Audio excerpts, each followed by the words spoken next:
সৃজন সাহা শান্ত নানা বাড়িতে এসে বিকেলের আকাশের রঙে মিশে নদীর পাড়ে গোসল করতে নামল। ছোট ভাই সূর্য মোবাইলে ভাইয়ের গোসলের ভিডিও করছিল।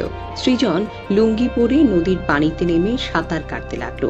ও যখন নদীর মাঝামাঝি পৌঁছালো, হঠাৎ আচমকায় নদীর প্রবল স্রোতে আটকে গেল। সে প্রাণপণ বাঁচার চেষ্টা করছিল, বারবার হাত পা নেড়ে নদীর তীরে উঠতে চাচ্ছিল, কিন্তু নদীর ভেতর কেউ তাকে নিচ্ছে। সূর্য তখনও ভিডিও করছিল, বুঝতে পারেনি এই ভিডিও হবে তার ভাইয়ের শেষ মুহূর্তের ছবি। সাঁতার জানা সেই যুবক বুঝে গিয়েছিল সে আর ফিরতে পারবে না। ছোট সূর্য ভাই একবারের জন্য বুঝতে পারেনি তার ভাই ধীরে ধীরে নদীর পানিতে যাচ্ছে।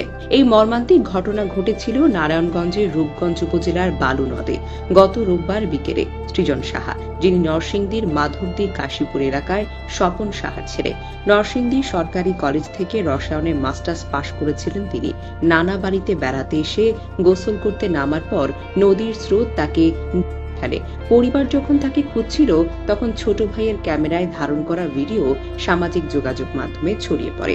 এই ভিডিওতে দেখা যায় কিভাবে সৃজন নদীর স্রোতের বিরুদ্ধে সাঁতার আসার চেষ্টা করছিল, কিন্তু কোনোভাবেই সফল হচ্ছে না। এক পর্যায়ে সে পানিতে যায়।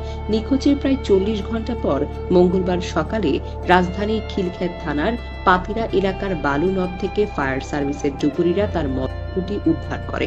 পূর্বাচল ফায়ার সার্ভিসের স্টেশন অফিসার উদ্দীপন দত্ত জানিয়েছেন, নদীতে স্রোত এত প্রবল ছিল যে উদ্ধার কাজ করতে দেরি হয়ে গেছিল। রূপগঞ্জ থানার ভারপ্রাপ্ত কর্মকর্তা লিয়াকত আলী বলেন, পরিবারের আবেদন পর ময়না তদন্ত ছাড়াই দেহ পরিবারের কাছে হস্তান্তর করা হয়েছে।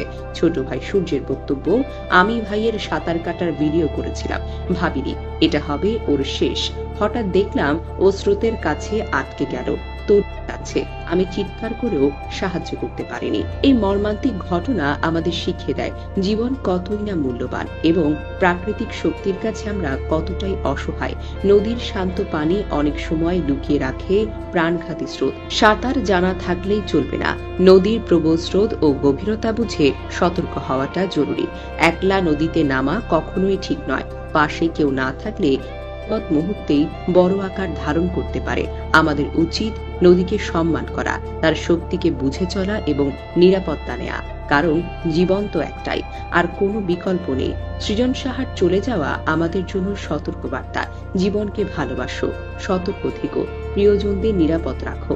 আসুন এই শোক থেকে শিক্ষা নিয়ে আমরা জীবনকে নিরাপদ করি। জীবন খুবই মূল্যবান, আর সতর্কতা আমাদের জীবনের সবচাইতে বড় উপহার।